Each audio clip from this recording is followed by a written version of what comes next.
कर्जत तालुक्यामध्ये अचानक झालेल्या मुसळधार पावसामुळे शेतकऱ्यांचे मोठे नुकसान झाले आहे।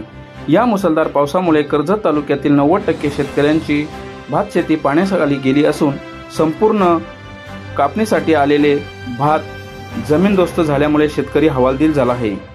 वर्षातून एकदाच भाताची पिके घेतली जाते, त्यातच संपूर्ण शेतकऱ्याची वर्षभराची मेहनत ही अशी जमीनदोस्त झाल्यामुळे शेतकरी त्रस्त झाला आहे। त्यातच सतत होणारा नुकसान यामुळे शेतकरी शेती व्यवसायापासून दूर जायला लागला आहे। त्यातच शेतीवरती रोगराई व सतत होणाऱ्या पावसामुळे नुकसानी यामुळे शेतकरी शेती व्यवसायापासून लांब होत चालला आहे। अंथरडनीड येथील पोलीस पाटील चंद्रकांत जाधव हे स्वतः शेतावरती जाऊन शेतकऱ्यांची नुकसानीची पाहणी केली। त्यावेळी शेतकरी भगवान जाधव, मंगल जाधव, ज्ञानेश्वर करडे, गोपाल हिलाल, तातुराम जाधव, सचिन जाधव तसेच अनेक शेतकरी तेथे उपस्थित होते।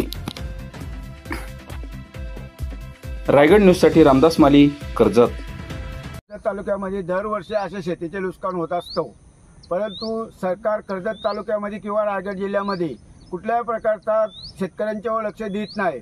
म्हणून आमची सरकारला अशी विनंती आहे की यावर्षी आम्हाला तात्काळ सरकारने भरपाई द्यावी। नुकसान झालेले आहे, बघा कसं शेतीचे आमचे नुकसान झालेले आहे आणि तात्काळ आमच्या शेतकऱ्यांना भरपाई द्यायला पाहिजे आणि तात्काळ सरकारने तहसीलदारनी ताबडतोब महसूल खात्याला ताबडतोब पंचनाम्यासाठी बोलवावी, ही आमची शेतकऱ्यांची विनंती आहे।